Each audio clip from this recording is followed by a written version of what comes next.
Hola, nuevamente Adriana Vanegas, reumatóloga de Colombia, acompañándolos en este tercer día de reportaje sobre los resúmenes más interesantes o llamativos del Congreso Americano de Reumatología. Este es mi conflicto de interés. Y hoy les traigo algunos resúmenes acerca del uso de metotrexate en artritis reumatoide. Sabemos que el metotrexate es la piedra angular del tratamiento de los pacientes con artritis reumatoide y en todas las guías internacionales se repite esta recomendación. Sin embargo, entre un 50 y un 80% de los pacientes que están en tratamiento en la vida real con metotrexate, y esto lo sabemos por estudios observacionales y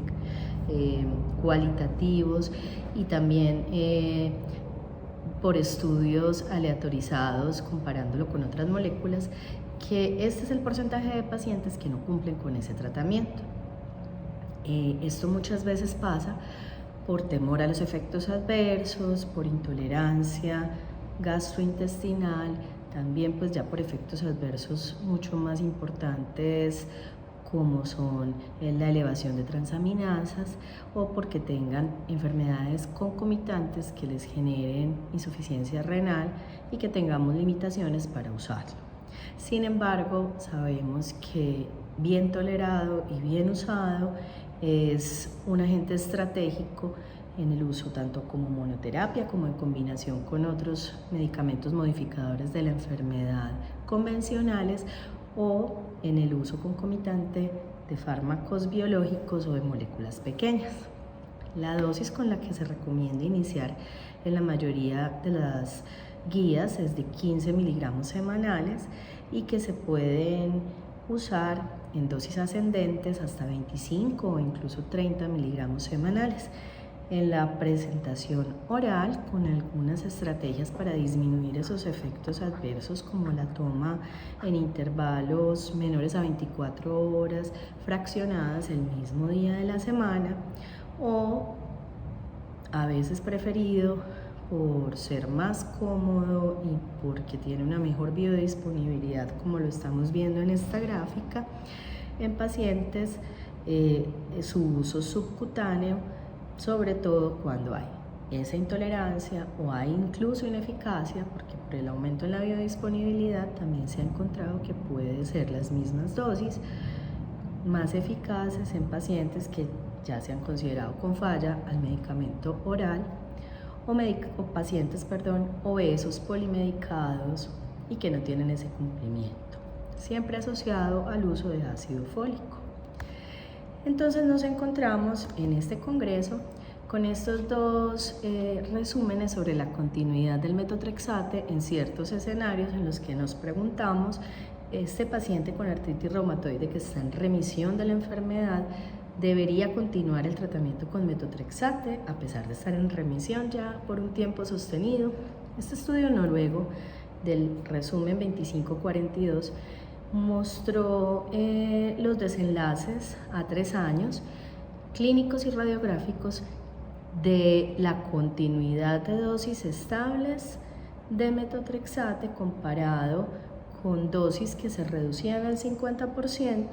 y comparado con dosis que se reducían y que luego se interrumpía el tratamiento con metotrexate. Es el Arctic Rewind y eran pacientes con AR en remisión mayor de 1 año que estaban en tratamiento con metotrexate, que ya estaban en remisión y medida por DAS28 como lo hacemos generalmente en la clínica en el día a día, y encontraron que el 80% de los pacientes que mantuvieron la dosis estable continuaban en remisión, mientras que los pacientes que disminuyeron esa dosis a la mitad tenían solamente el 59% persistían en remisión, y que quienes interrumpieron el tratamiento con metotrexate, si bien 40.8% continuaban en remisión, que es un buen porcentaje, pues la otra proporción sí presentaba recaídas. Las dosis de metotrexate que se usaron en promedio fueron de casi 20 miligramos por semana, y también se encontró que no solo pues había en los pacientes que disminuían y que interrumpían, había una recaída pues de la enfermedad, sino que también había progresión radiográfica, incluso en el grupo que mantenía metotrexate pero a dosis menores. Entonces, si bien hay un porcentaje importante que puede continuar en remisión, el continuar las dosis estables de metotrexate puede ser deseable en los pacientes con artritis reumatoide que ya están en remisión, y más bien elegir cuidadosamente y de forma individualizada a quienes se les pudiera suspender. Pasando al resumen 2542, este grupo de Corea del Sur evaluó el impacto del uso concomitante de metotrexate en la actividad de la artritis en pacientes en quienes estaban haciendo el descenso de este biológico que es abatacept, que es un inhibidor de la coestimulación. Eran 179 pacientes, en una forma observacional evaluaron y se dieron cuenta que había dos grupos de pacientes en ese descenso de abatacept. Los pacientes que tenían reducción de abatacept y terapia concomitante con metotrexate, y los pacientes que se les hacía reducción de abatacept y que no tenían metotrexate. Este grupo de monoterapia de abatacept en descenso sin tener metotrexate se asoció a peores desenlaces en ese proceso de descenso de la dosis de abatacept a pesar de estar en remisión. Pasando a este estudio poblacional de 10.613 pacientes de la vida real, en el cual se evaluó la mortalidad en pacientes con artritis reumatoide en la población general de Japón, está en el resumen 2533. Ellos ya habían tenido registros previos de mortalidad en AR, encontrando una relación estandarizada de mortalidad de 1.46 a 1.9, queriendo decir que los pacientes con artritis reumatoide tienen una mortalidad elevada con respecto a la población general. Evaluaron registros posteriores hasta el 2021